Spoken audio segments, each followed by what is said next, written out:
All right, how's it going? How's it going? Let me make sure the stream is up. This is Cursed Earth here. Let's see. Make sure everything's good. A little worried. A little worried. Okay, that's good. Making sure I'm not in trouble. I was streaming some public domain horror films last night and got a bunch of dings left and right.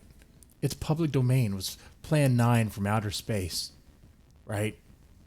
But yet, I got copyright claims. I even got blocked. So I'm not going to fool around with that anymore. Can't. But that's neither here or there.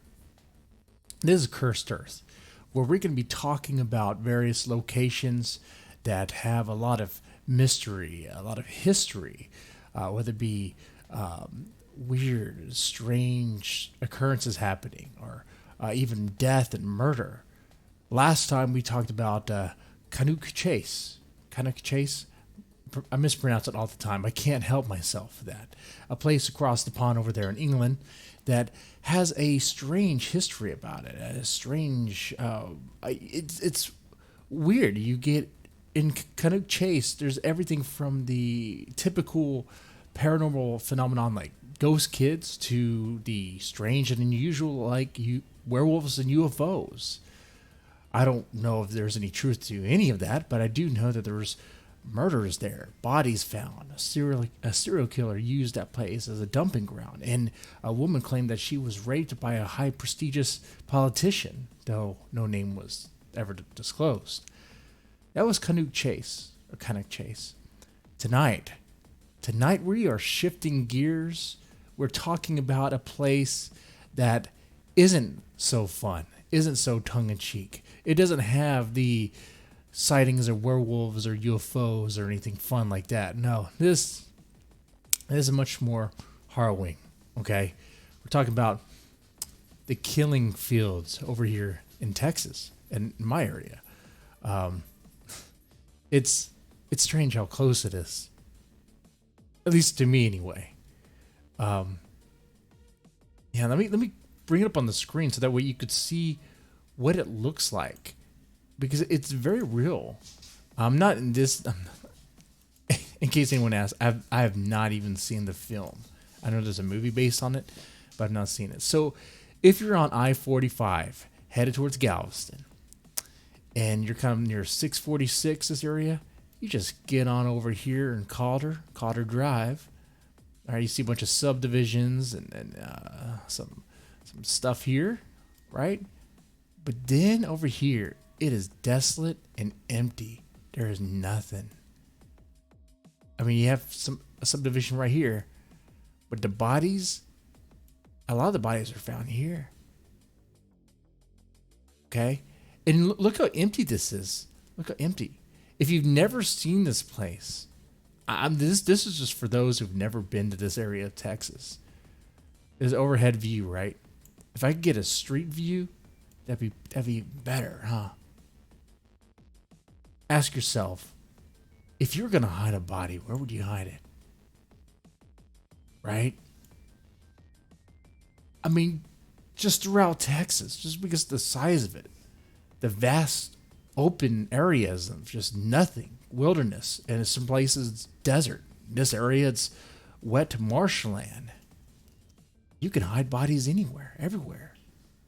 There's darkness throughout when it's night because there's not enough lights everywhere, right? Yeah, the killing fields, very real, very real. So if you want to talk about a dark and creepy place, this is it. I don't believe in trigger warnings, but I'll let you know now, this isn't going to be fun, okay? This is going to be very creepy, very creepy. So the Texas killing fields, located off I-45, right? Calder oil fields, 25 acres. 25 acres. And since the 1970s, this place has been a dumping ground for bodies, a dumping ground for a bunch of bodies, and a lot of cold cases linked to this. Most of them have not been solved.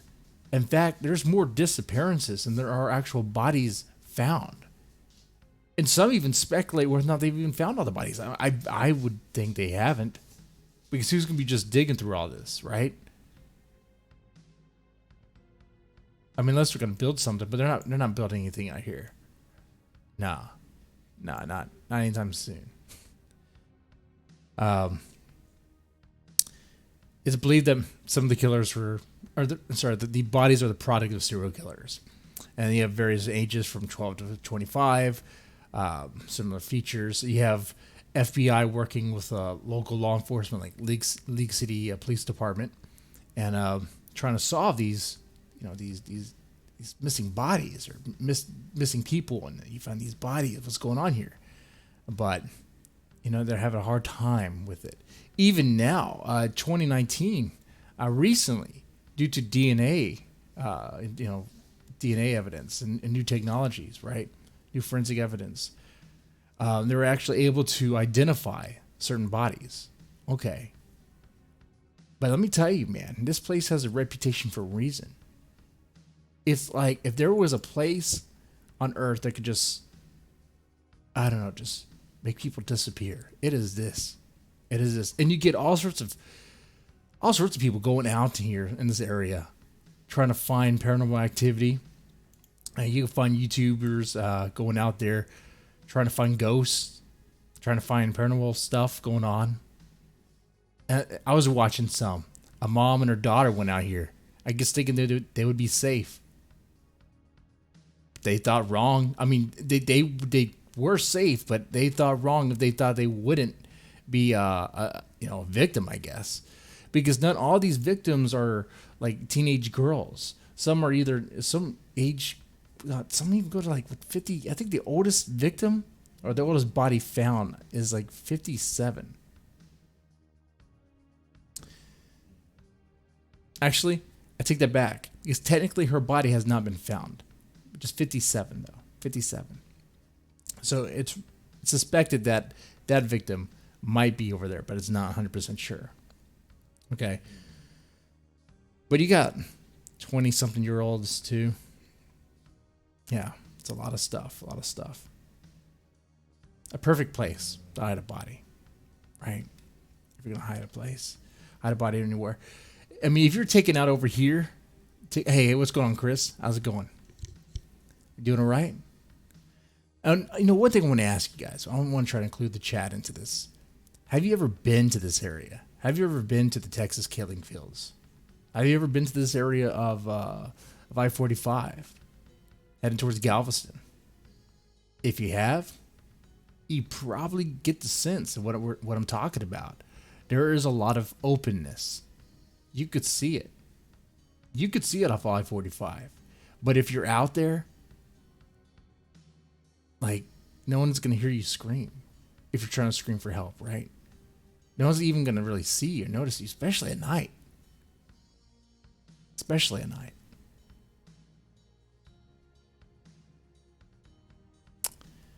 All right, so I'm going to go through the victims here, okay? Here we go.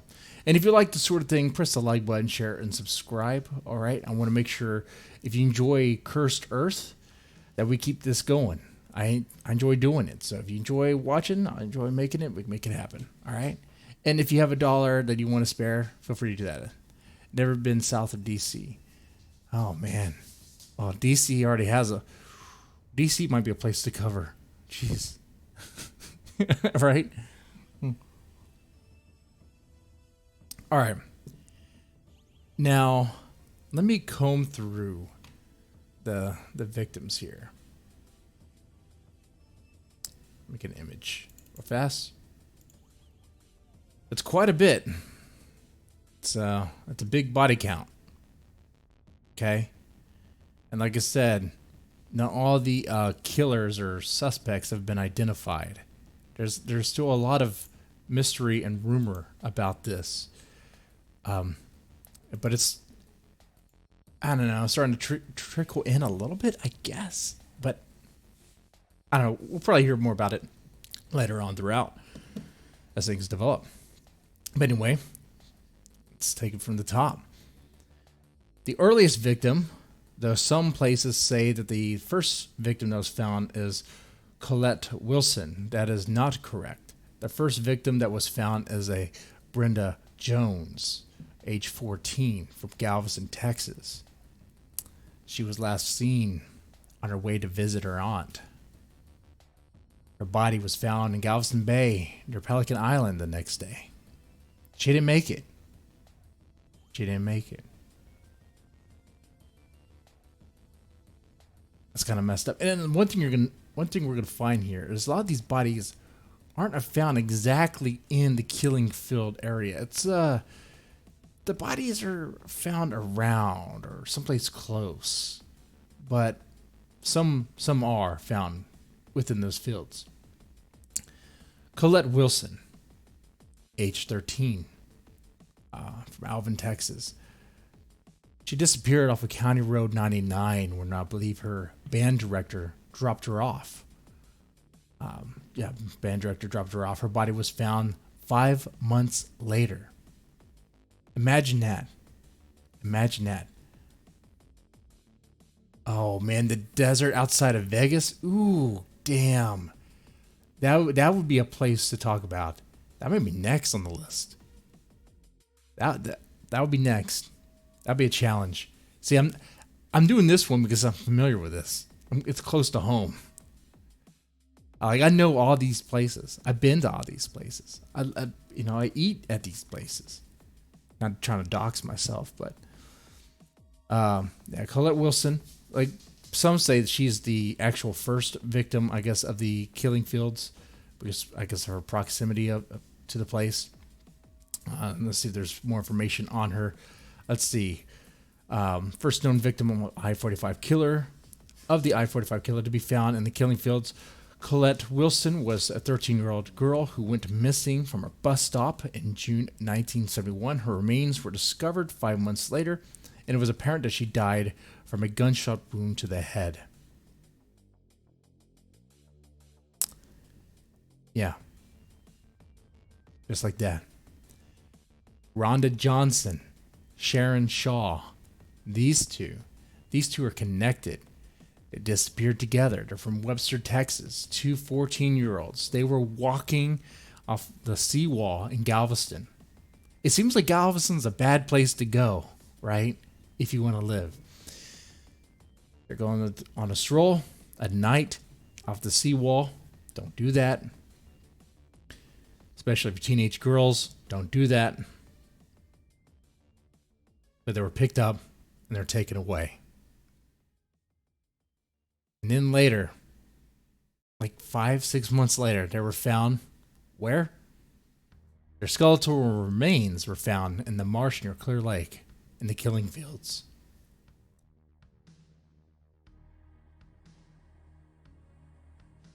I mean, there's more to it than this. There's a lot more. A lot more. It's just... it's crazy. And there's a history, actually, with Rhonda Johnson and Sharon Shaw. This one actually is linked to a suspect. This one's actually linked to someone who was convicted. So this one actually has some closure to it. But it's not without its issues. Okay. According at this report I'm looking at here, let's see. Like I said, 14-year-old girls, they were last seen leaving the beach, but they didn't return home. Their bodies were discovered because the human skull was floating in the water. When two boys were fishing in Clear Lake, and they thought nothing of the skull at first. They thought it was a sports ball, but one thing leads to another, and they find out what it is. The interesting thing about this is that they were trying to pin this on someone. They wanted to pin it on someone. So they pinned it on a Michael Lloyd Self. Michael Lloyd Self is a local man who had a business nearby, a gas station. He was also a sex offender. So he had a prior charge. So it's convenient. Local business, prior offense. This must be our guy. Why would it not be our guy? So, Self, last name Self, all right, he did confess to this, but he claims, he disclosed later on, that he was coerced into it. that that the chief held him in confinement for hours and pretty much would force him, saying he was not allowed to leave unless he confessed. And then they would threaten him with a gun, hit him with a nightstick to get the confession. It's a huge thing. I mean, eventually Self did confess, and he did time in jail. He even died. I believe he died in prison.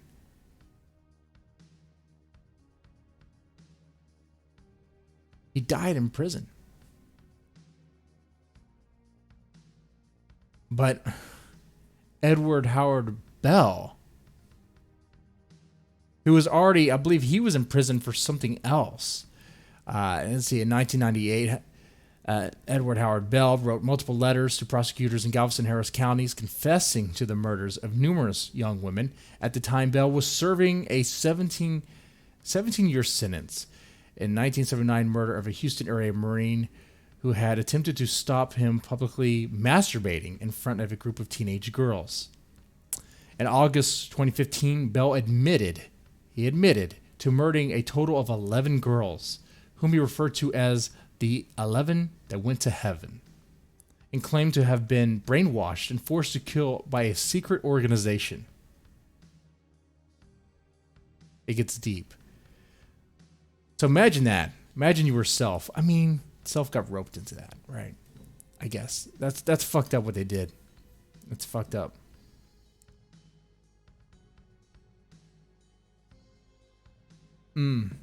Now, I could dig deeper, and I probably should have done a little bit more research on the background of Edward Bell being a serial killer and all. But this show isn't real monsters. That's a real monsters thing, which is going to be tomorrow night with SK and Wes. This is more focused on the location and the eerie history behind that, if you will. But so if they ever want to cover Edward Bell, well, they might. I don't know. I don't even tell them what to talk about. They do their own thing, pretty much. Great guys, great show. That's tomorrow night. Anyway, but let's go once again. We got so much bodies, so many bodies to go over. So much history to this place, the Killing Fields. Gloria Gonzalez, 19, Houston, Texas. Last seen near her apartment. But that's it. Her body was found in the attic's reservoir. The same reservoir as Carlette Wilson. Like, what happened there? Just snatched, taken away, gone. Allison Craven, 12 years old. 12 years old. Imagine having a 12-year-old daughter who just disappears like this. Sorry. 1971. Last seen. Her mother reported her missing after finding Allison had disappeared from her apartment near I-45. Finding partial remains early on, they discovered the rest of her body in the Pearland field 3 months later. So she was like dumped throughout.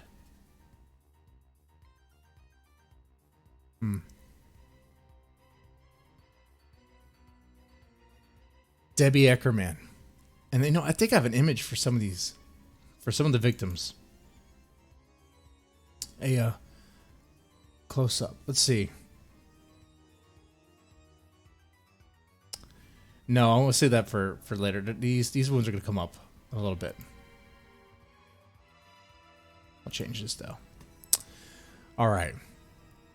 Maria Johnson, 15 years old. 15 years old. Once again, disappears. 1971. It's like during 1971, November 1971, there's a lot of bodies that are just taken out. And like these have to be linked somehow. Like Debbie Eckerman, 15, Galveston, Texas, is last seen November 1971, found November 17th, 1971. She was last seen accepting a ride near an ice cream shop with Maria Johnson. I mean, they disappeared together. Her body was found and bound and partially nude. Maria Johnson, same thing, last seen riding with her, with a Debbie Eckerman. Her body was found, bound, and partially nude, just like Debbie. Okay. Kimberly Pitchford, 16 years old, Houston, Texas. Once again, in the 1970s. It's like it's rampant, nonstop. Last seen Dobie High School, which is there for a driving test. Her body was found in a ditch 2 days later. It's like serial killers are running wild over here. Running wild. Everyone was dumping a body over here. And it's still happening. Well, hold on. I wonder if it's still happening. Because, as we looked at earlier on the map, there's no development in that area. I mean, it's still a vast empty field. Anyway. Let's see. Brooks Bracewell, 12 years old, Dickinson, Texas. Last seen with Georgia Greer. Now, this one actually has a story to it. Let's see if I get this one. Georgia Greer and Brooks Bracewell. Georgia and Brooks vanished from a school bus stop in 1974. After fellow students heard them discussing their plan to skip school that day. So kids, don't skip school at all. These two girls, aged 12 and 14, were the victims of some of the most brutal violence to occur in the killing fields. Their bodies were discovered 2 years later. It was obvious that they had been bludgeoned to death before being shot for good measure.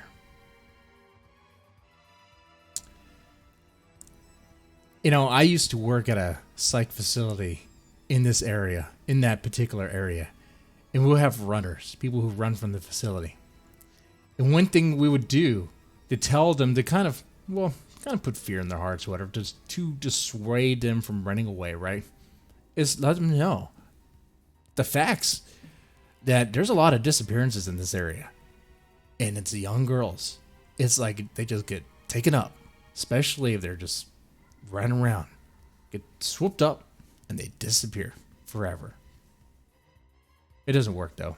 I mean, the kids, teenagers will be teenagers. They just run. Anyway. So, yeah, let me see if there's anything more. The remains were found, but due to neglect, they weren't identified as hers until a new detective looked over the case in 81, re-examined the ditch. So a lot of this stuff we're looking at here, like, for example, Greer and Brooks, like, they disappeared in 1974, but their remains weren't really identified until 1981. Though they were found earlier than that. Michelle Garvey, 15, New London, Connecticut. Now, how did someone from Connecticut end up down here? Right? That's the question. Well, it seems like there's a story behind that, right? You would think so. It's kind of weird. That one, I'm kind of like curious on what happened there. What happened? Let's see. Do I have that one pulled up? No, I don't have. Oh, dang. Sloppy on that one. Interesting. I gotta look into that. How did someone from Connecticut end up down here? But from what I understand, her story, she was actually wanting to go back home. Trying to go back home. But it did not work out for her. Left her home in June 1982, possibly through her window. She's believed to have hitchhiked all the way down to Texas. Don't hitchhike down to Texas. Don't. That southern charm, the southern hospitality that you think is happening, that's a ruse. That's a ruse for something much darker. We have plenty of crazy in Texas. You don't want any of it. Her body was found hours after her death was identified in 2014 after a web sleuth user suggested the match. So, you have that. Sandra Ramber, 14, Santa Fe, Texas. Heidi, names. Heidi Villarreal Faye, 23 years old. So lately, all these so far have been like teenagers. Now you have a 23-year-old. So You know, and there's a story behind her as well. Let's see. Faye was a 23-year-old cocktail waitress who disappeared October 10th, 1983. She was presumed missing for months until a dog carried her skull to a nearby house on April 4th, 1984.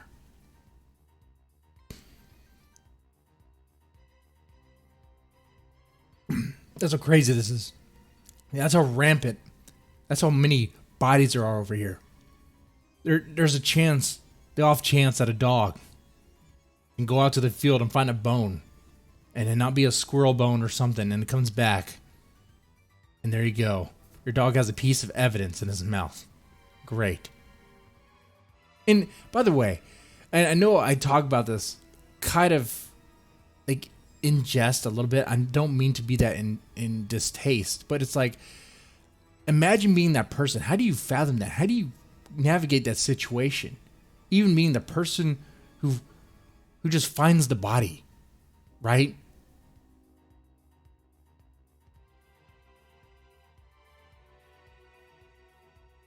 Yeah, that's pretty fucked up. And what Chelsea said in the chat, I can't imagine getting a report of human remains and going digging up and finding more human remains. That is very sad and disturbing. Telling you, man, this place, like, if you ever been to the Killing Fields, it has a creepy vibe to it. Especially at night. It's just dark. It's a void. I mean, you can hear the frogs, you hear the swamp sounds, but it's just dark. It's yeah. Oh man. Anyway, Laura Miller, 16. Because we got a lot more to go through. Sorry. I just really trying to let you guys know how bad this place is, how creepy it is. Right? And I only joke like that because it's just kind of the way how I deal with fucked up situations. Laura Miller, 16, League City, Texas. September 10th, 1984. Last seen at the same convenience store Heidi Villarreal was at. Last seen a year earlier using a payphone to call her boyfriend. Her remains were found 60 feet away from where the police had found Heidi. The murders of Laura and Heidi and 5 other women and girls, including 2 unidentified female murder victims, gave infamy to Calder Road and the fields surrounding it. This is what she was referring to. She knew exactly that the person in the chat, Chelsea, knew exactly what I was about to get into there.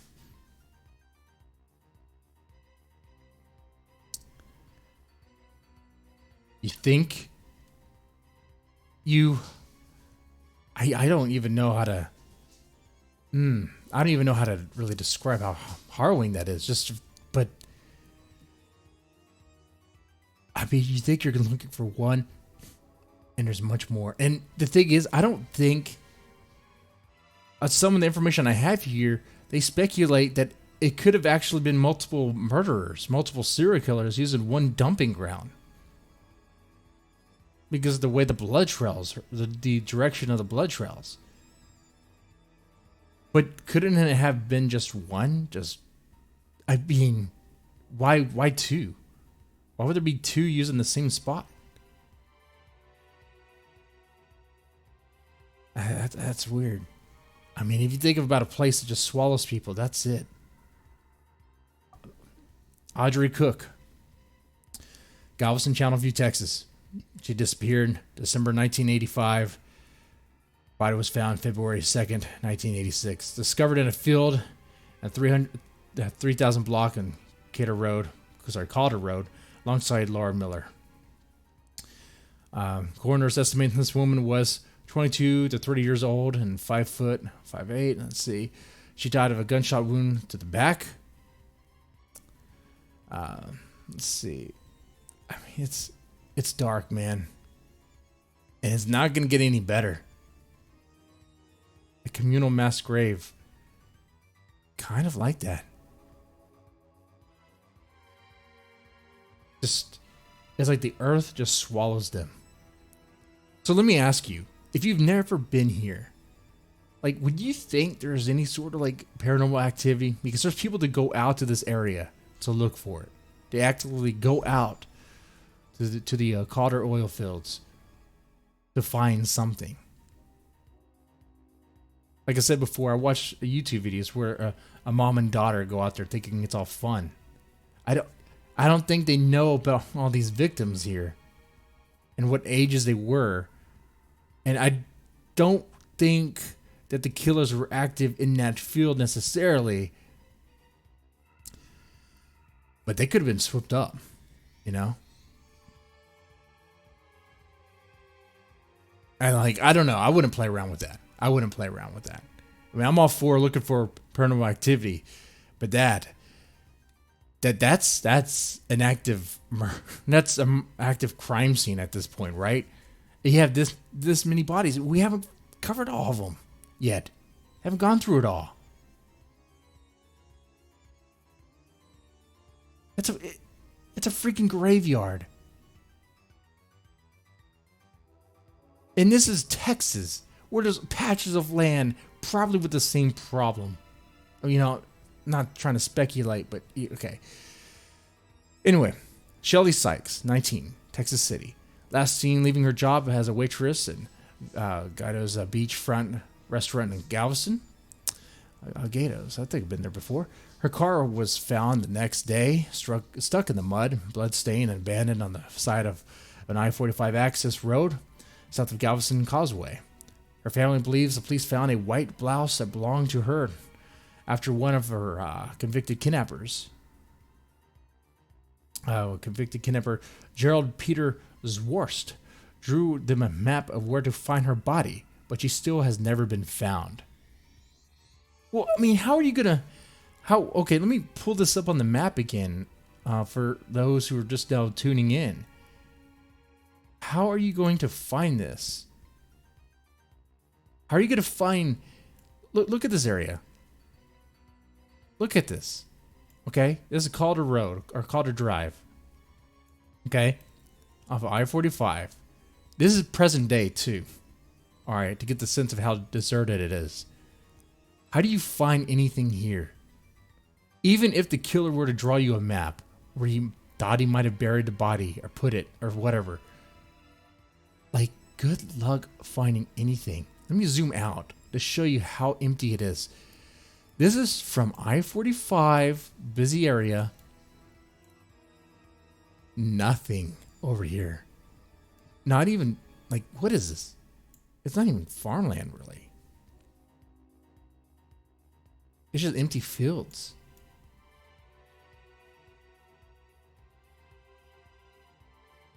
So, yeah.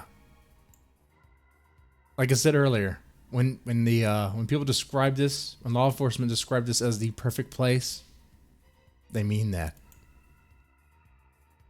They mean that.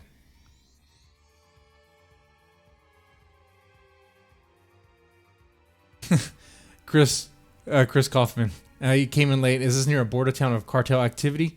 No, not even. Not even. This is, you know what? There's something interesting about this area of I-45, especially League City, Texas, because I used to work there in that area. That's like actually a major hub for sex trafficking. Major hub for sex trafficking. Okay, like people just get snatched up. That's not really related to the killing fields, but that's just to paint you a picture of how much of an underbelly that there is in this region. Not necessarily for cartels either, but yeah,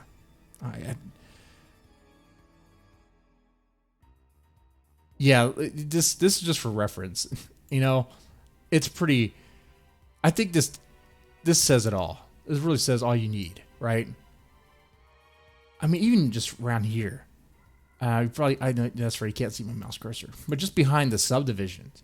If you're out here in this field at night, good luck getting anyone's attention. You could scream, but no, they're not going to hear you. You're gone. I'm sorry, but it is what it is, I guess. hate to say it that way, man. I feel like I'm getting crass. Losing my humanity covering this stuff. But I think Shelley Sykes, I think she might have a story to her. Let's see. After a long shift at Guido's restaurant along the Galveston seawall in 1986, Sykes was run off the road by John Robert King, who had been drinking all day. Sykes' car was found the next morning alongside Interstate 45, but her body was never recovered. While King confessed to the crime from a motel in El Paso, without a body, police weren't able to formally charge him with murder. And I don't know if that's something about the police in this area, but I don't know. From my experience, they seem to be hesitant to charge people with much of anything unless there's actually a body or something. I don't know. Maybe that could be the result of what I talked about earlier in this episode of Cursed Earth, about how they did try to pin a murder on someone of itself. Right? We're bringing up that guy's name again. They tried to pin the murder of Rhonda Johnson and Sharon Shaw on a guy named Michael Lloyd Self, because he worked nearby and he just so happened to have a prior offense. He's a sex offender. And they coerced him into it. The chief of police would beat him with a nightstick, apparently, threaten him with a gun. And he can't get out of this room until you actually confess. So he confessed. He confessed, and he had this elaborate story on how he did it. But it turned out it wasn't even him. And that guy died in prison.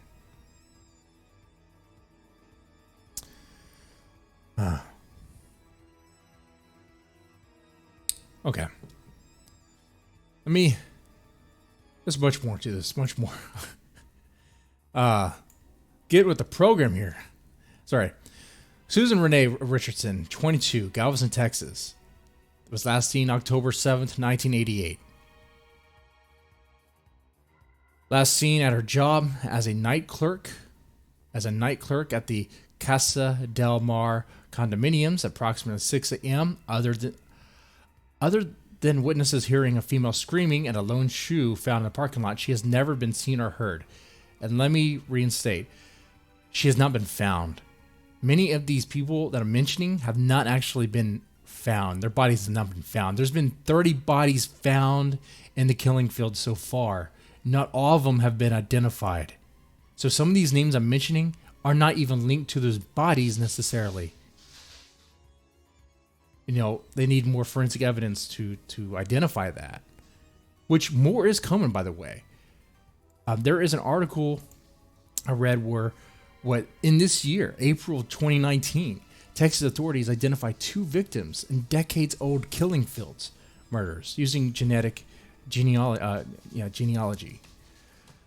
So with new research methods come out, they're actually able to track this stuff.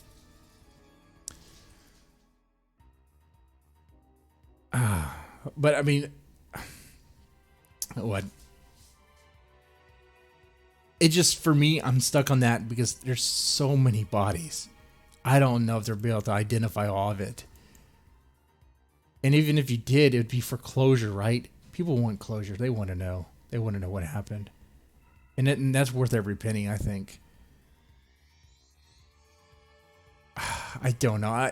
Right now I'm trying to think in my head, like, what would I do as a father if my daughter just disappeared, and 20 years later, they were like, okay, we identified the body. She was one of the victims. I think I would have already assumed. I don't know, but it gets worse.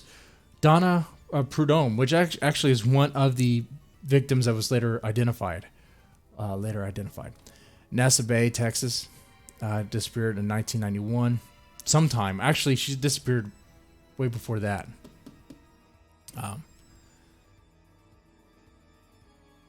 She's one of the remains that had to be identified later on. Lynette Bibbs, 14 years old, Houston, Texas, disappeared in 1996. So still recent in the 90s. These bodies were being people were just disappearing and being found in this area. Tamar Fisher, 15 years old, also disappeared in 1996 with Lynette Bibbs, which there's a story behind that.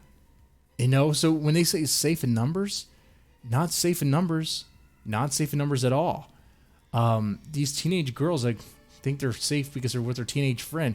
What is your teenage friend going to do for you? I don't think they could do much.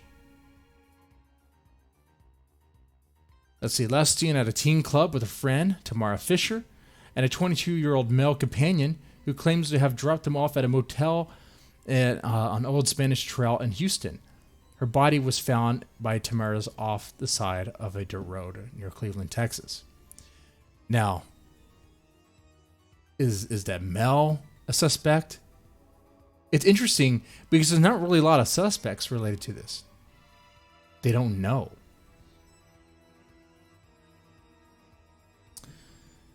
I'm sure he was investigated. I'm sure he was interrogated. But if there's not a body, well, there's a body, but there's not much of a eyewitness or anything. It sounds like now, if you want to get away with murder, you pretty much do it here in this area. But Jesus, I'm sorry. Crystal Baker, 13, Texas City, March 1996. After leaving her grandmother's house during a fight they were having, Crystal was last seen using a phone at a local convenience store to apologize and ask the family to come and get her. 2 hours later, her body was found. She was raped, strangled, dumped over the I-10 Trinity River Bridge. This one's actually linked to a suspect who was convicted of capital murder. A Kevin Edison Smith. So that one there is some closure.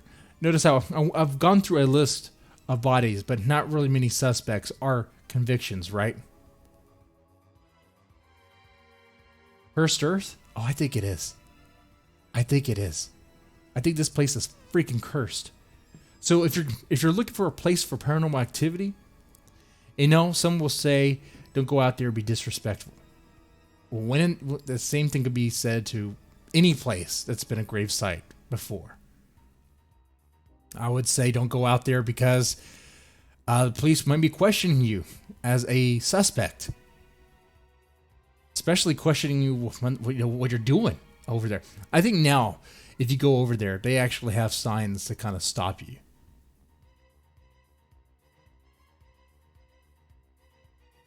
Just be, I can't stop anyone from doing what they want to do. Just be careful, Just be careful. I wouldn't do it. I would not do it.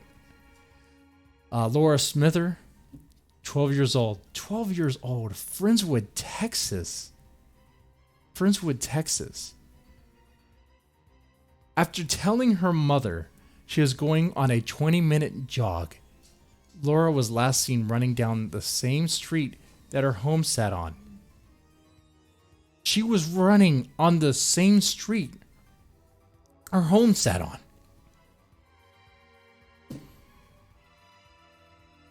Man, that hit me. 17 days later, her body was found in a retention pond in Pasadena, Texas. Telling you, man, and Friendswood, Texas is supposed to be one of the safest places. At least in the U.S. anyway. 12 years old. That's hard. Jessica Kane, 17, Lamarck, Texas. 1997. She was found in 2016. Last seen at Bennigan's restaurant, which, by the way, Bennigan's, that place disappeared. That restaurant chain disappeared after 9/11, I believe. Around that time. I used to enjoy going there. But Bennigan's restaurant near Baybrook Mall. I ate there. I've been there. Weird. I'm telling you, man, this place is so too close to home. Dining with her friends at 1:30 a.m. Her father's truck has been driving that night.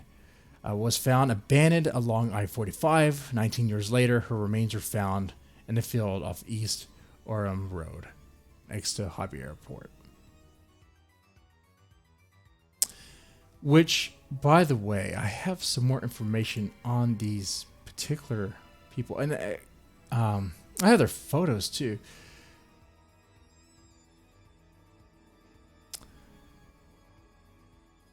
Okay, there's a lot of victims. I'm going right, a lot of bodies. Let me tell you something. There's been at least one person connected to. Sorry, the name I mentioned earlier. I think Jessica Kane is related to one of the suspects that was actually arrested and convicted. Let's see.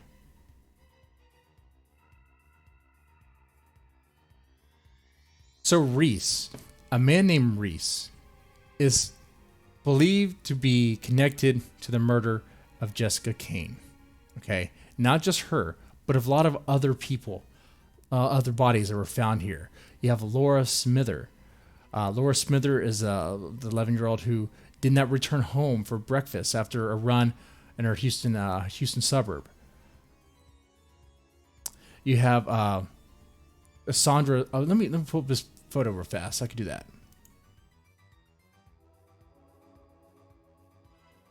I do have the photo of the guy.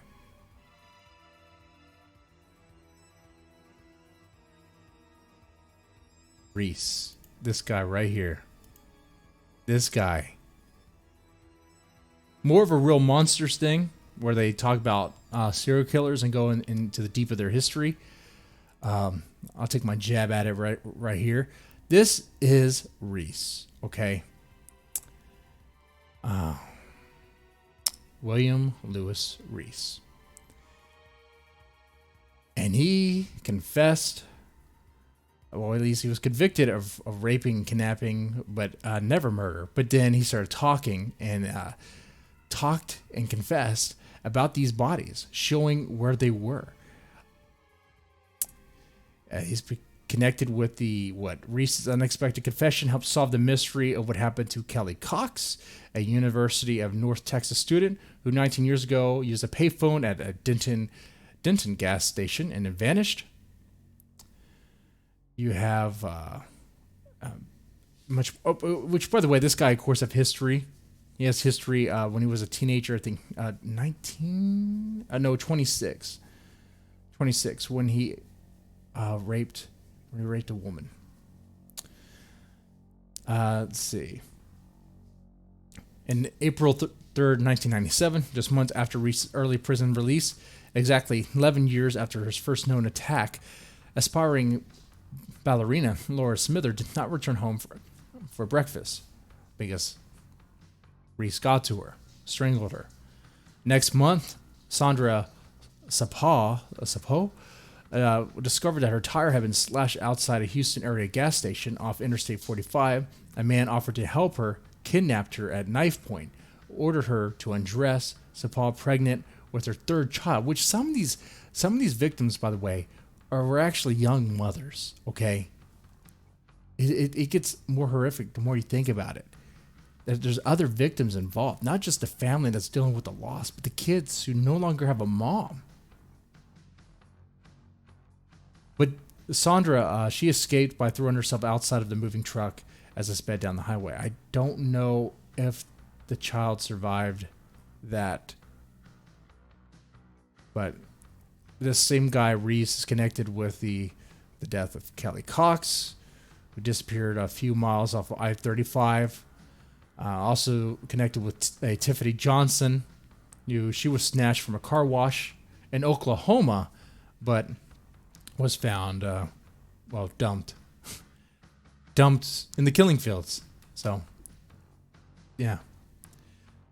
And the reason why I laugh, once again, I laugh because it's like, it's so much. It's absurd. You know, some people laugh because it's dealing with absurd things.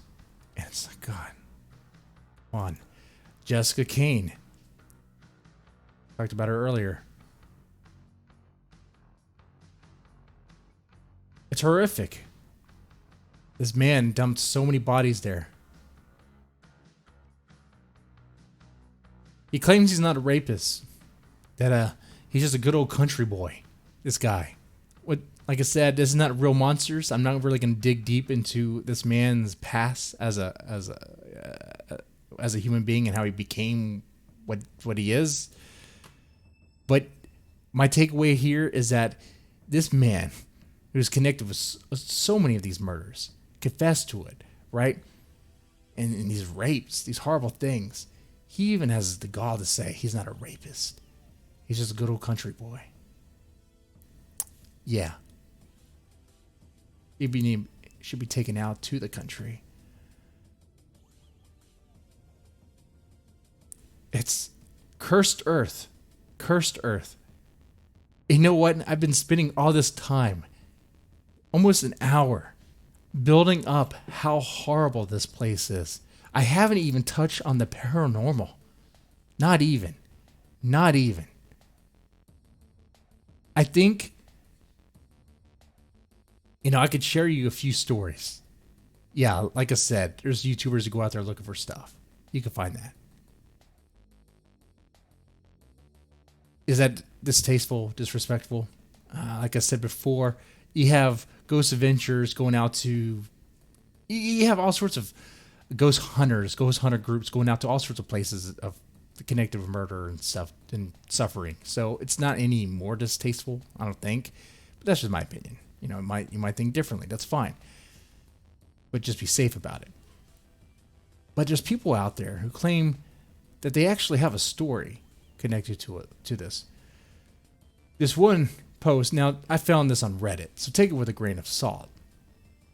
The childhood ghost follows me to new home. Growing up, I lived literally streets away from the Texas killing fields. And from the time I was born, all the way that I moved out about 19 years, there was always some form of paranormal activity going on. Lights going off, cabinets being open all the time, things going missing, being moved, people calling our names even though we're home alone. Now, since I moved, got married, had a kid, things continued happening. I know what's up. Hubby doesn't believe it, tends to ignore it. Mainly, it's just cabinets opening and closing. But I've also seen shadow people and out hallway, which is right across from the bedroom. Fun times. Now, of course, people have doubts and asking, could it be a trick of the lights? And the post or the original poster responds, nope. I tried different lights to see if I could recreate it. Nothing's worked. Plus, it's not like a regular shadow or it's like a solid black figure. So, I don't know what you think of that. I've heard stories. Now, my wife didn't live near that particular area, but where she lived was also another oil field. There's a lot of oil fields in this area, and there's not a lot of lighting there, but there are residence homes, like trailers, small trailers. I mean, like I said, if you want to get rid of a body, there's all sorts of places in this area. But she claimed she had ghost kids in her trailer. Like, ghost kids? What? Could be crazy. I don't know. Could be, I don't know. Maybe she made it up. I don't know.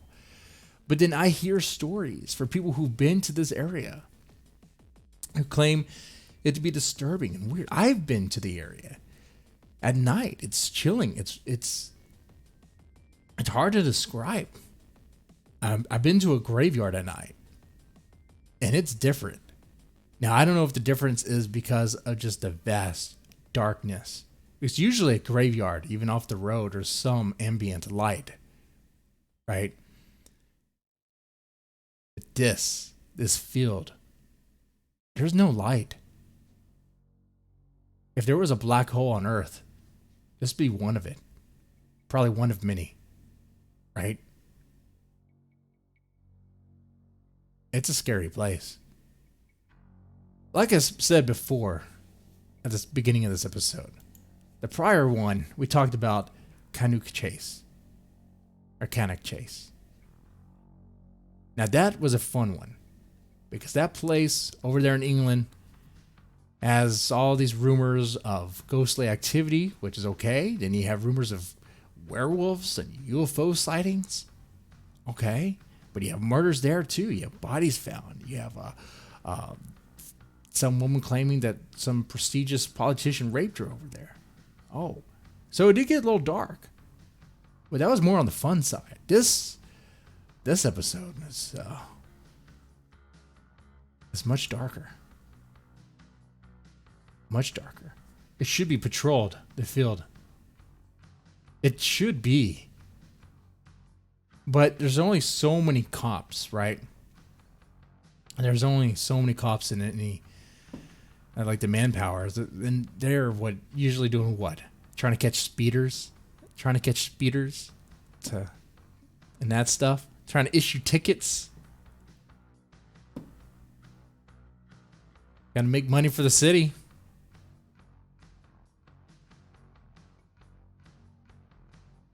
They should have like a deer cam or some sort of motion camera track it. That's not a hard investment. Easy.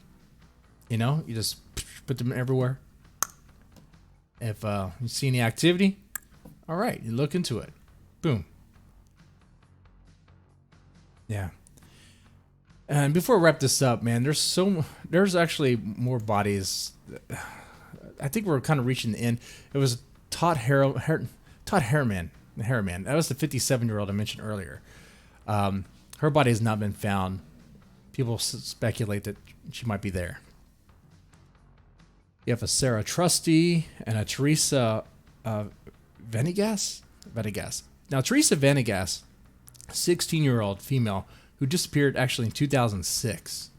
So, it's pretty recent, not that recent, but not that long ago either. So, I don't know. If you know of any recent activity over here in this area, let me know. I'd definitely like to talk about it, especially if it's like a recent active serial killer. Holy fuck. We got to talk about that shit. But that's more of like a real monsters thing. And I'll tell them about that. I'll be like, oh shit, we got to talk about this.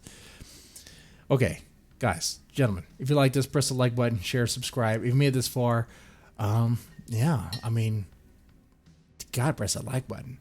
If you want to, no obligation, but if you like it, want to, you put $1, maybe $5 in the tip jar. And that, you guys, ladies, y'all take it easy. Okay, let's try to.